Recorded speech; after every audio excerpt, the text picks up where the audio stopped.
Mari di Pojok Tikungan, tonton ya Pojok Tikungan.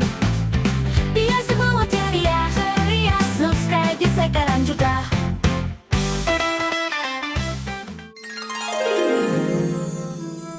Di sebuah desa nelayan di pesisir laut selatan, hiduplah seorang nelayan bernama Wira. Ia adalah lelaki paruh baya yang telah puluhan tahun melaut. Tetapi nasibnya tak pernah sebaik nelayan lain. Tangkapannya selalu sedikit, perahunya sering bocor, dan jaringnya kerap robek. Setiap kali ia kembali dari laut, wajah istrinya, Sumi, hanya bisa menyiratkan kecewa. Mendengar keluhan istrinya, Wira hanya menghela napas, menatap perahunya yang mulai reyot di dermaga. Ia merasa seakan lautan membencinya. Sementara itu, nelayan lain seperti Pak Darsa dan Mas Karso selalu pulang dengan kapal penuh ikan segar. Wira curiga, ada sesuatu yang mereka lakukan, sesuatu yang tidak sekadar mengandalkan keberuntungan atau keahlian melaut. Malam itu, setelah menjual hasil tangkapannya yang hanya cukup untuk membeli segenggam beras dan sedikit garam, Wira duduk termenung di pinggir pantai. Angin malam berembus dingin, membawa bisikan ombak yang seolah berbicara kepadanya. "Jika kau ingin ikan, berikan sesuatu sebagai gantinya." Mendengar suara itu, Wira terlonjak kaget. Ia menoleh ke sekeliling, tetapi tidak ada siapapun. Hanya deru ombak dan suara dedaunan kelapa yang bergesekan. Wira memang sudah mendengar kisah tentang nelayan yang melakukan pesugihan laut, tetapi selalu menganggapnya tak lebih dari dongeng belaka. Namun kini, dengan nasib buruk yang terus menimpanya, imannya mulai goyah. Esok malamnya, Wira mendatangi seseorang yang dikenal dengan ilmu mistis, bernama Mbah Surya, seorang dukun tua yang tinggal di pinggiran desa. Rumahnya dipenuhi bau dupa dan suara gemerincing sesajen. Kedatangannya untuk meminta pertolongan Mbah Surya agar bisa mudah dan hasil tangkapan ikannya jadi banyak, sehingga ia bisa dapat kekayaan dari laut. Mbah Surya menyanggupinya, namun caranya itu membutuhkan pengorbanan yang bisa mengancam keselamatannya. Wira hanya bisa menelan ludah dan mengangguk setuju. Dukun tua itu tersenyum samar, lalu memberikan seikat benang merah dan sekantong kecil berisi pasir hitam. Lemparkan pasir ini ke laut saat bulan purnama. Kemudian, ikat benang merah ini di pergelangan tanganmu sebelum melaut. Jangan putuskan benangnya, atau kau akan menyesal. Wira menggenggam benda-benda itu dengan tangan gemetar. Di dalam hatinya, ada ketakutan, tetapi juga harapan akan kehidupan yang lebih baik. Malam purnama pun tiba. Dengan jantung berdebar, Wira berdiri di tepi pantai, menghamburkan pasir hitam ke laut. Ombak mendadak bergemuruh lebih kuat, dan angin bertiup semakin kencang. Ia merasakan sesuatu yang tak terlihat, seakan menatapnya dari kegelapan samudra. Tanpa banyak berpikir, ia mengikat benang merah di pergelangan tangannya, lalu menaiki perahunya. Saat ia melemparkan jaring ke laut, ada sesuatu yang berbeda. Jaring itu terasa lebih berat, dan ketika ia menariknya, matanya membelalak. Ratusan ikan besar menggelepar di dalam jaringnya. Lebih banyak dari yang pernah ia tangkap seumur hidupnya. Namun, di antara ikan-ikan itu, ada sesuatu yang lain berupa sesosok tangan kecil yang pucat, melambai dari dalam air sebelum perlahan tenggelam kembali ke kedalaman. Keesokan paginya, seluruh desa gempar. Para nelayan berkumpul di dermaga, takjub melihat hasil tangkapan Wira yang luar biasa.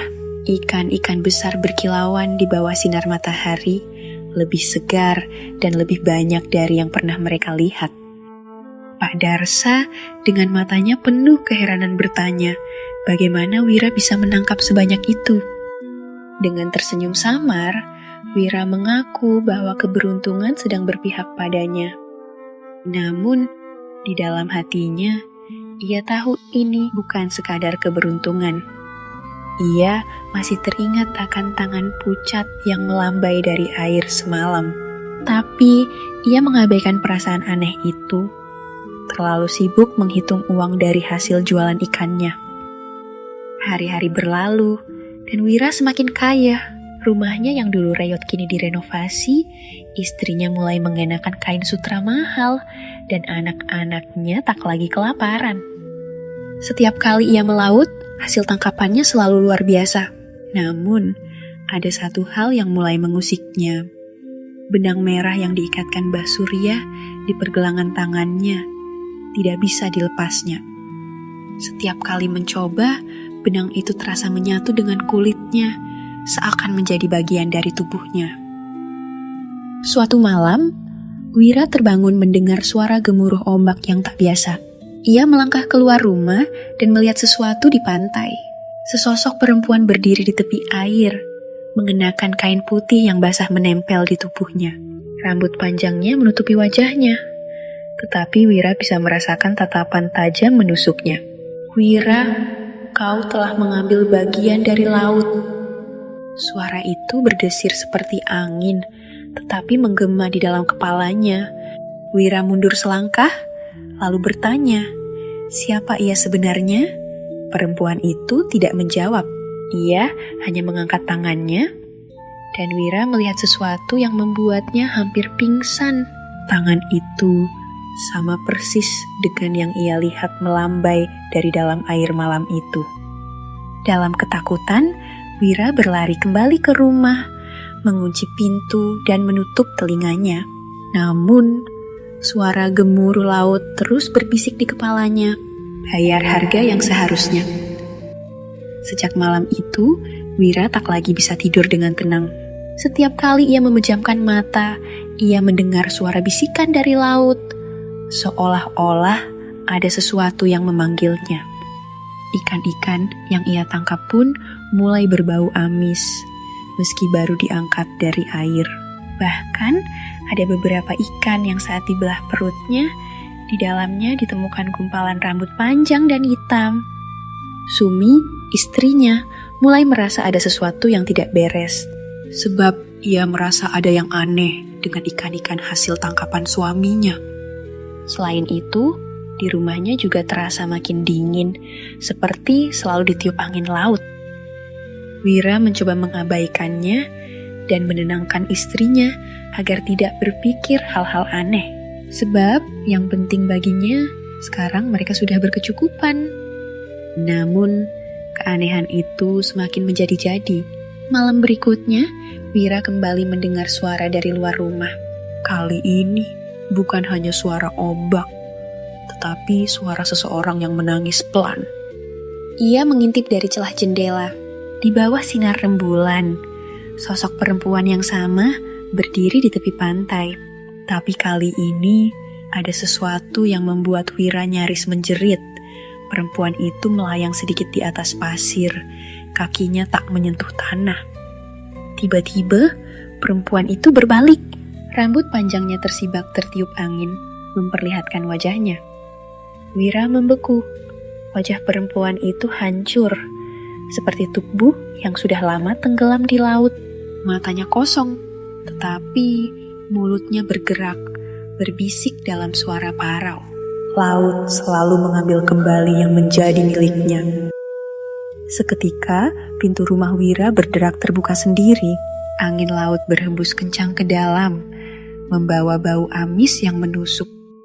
Wira mundur ketakutan, sementara Sumi yang terbangun ikut menjerit melihat sosok mengerikan di ambang pintu. Perempuan itu melangkah masuk tanpa menggerakkan kakinya. Air laut menetes dari tubuhnya, membasahi lantai rumah. Ia mendekati Wira, lalu mengulurkan tangannya yang pucat dan dingin. Wira yang panik langsung berteriak mengusirnya karena merasa tidak mengambil apapun darinya. Perempuan itu tersenyum, senyuman yang membuat darah Wira berdesir ketakutan. Kau mengambil lebih dari yang kau tahu. Dalam sekejap, lampu-lampu rumah padam. Kegelapan melahap segalanya, dan Wira merasakan sesuatu menyentuh lengannya. Benang merah di pergelangan tangannya mulai mengencang, semakin ketat hingga ia merasa kulitnya hampir terkoyak. Ia berusaha menjerit, tetapi suaranya tertelan oleh suara ombak yang semakin mengamuk. Di luar, laut bergemuruh seolah marah. Saat Wira membuka matanya, ia menemukan dirinya tergeletak di lantai rumah. Tubuhnya basah kuyup seperti habis tenggelam. Nafasnya tersengal-sengal, dan benang merah di pergelangan tangannya kini lebih erat dari sebelumnya, meninggalkan bekas merah di kulitnya. Sumi mengguncang tubuhnya dengan panik, lalu bertanya apa yang telah terjadi. Sumi hanya dengar suara laut bergemuruh, lalu tiba-tiba melihat suaminya jatuh dan mulai kejang-kejang. Wira terdiam, tidak bisa menjawab. Ingatannya tentang perempuan berwajah rusak itu masih segar. Di luar, ombak masih bergulung-gulung lebih besar dari biasanya.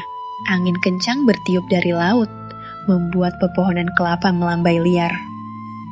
Para nelayan yang biasa bersiap untuk melaut kini hanya berdiri di tepi pantai, menatap lautan dengan wajah cemas. Seorang nelayan bergumam, laut tidak seperti biasanya, seolah ada sesuatu yang marah di dalamnya. Wira tahu, semua ini karena dirinya. Hari-hari berlalu, kejadian aneh semakin sering terjadi. Setiap kali Wira melaut, hasil tangkapannya masih melimpah. Tetapi, kini ikan-ikan itu mulai membusuk lebih cepat.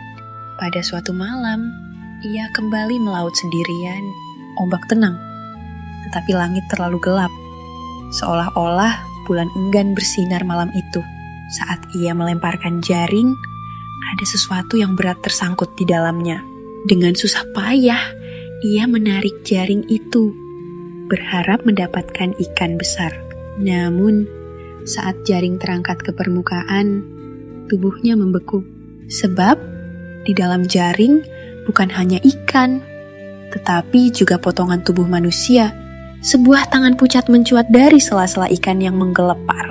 Jemari tangan itu masih bergerak perlahan, seperti mencoba meraih sesuatu.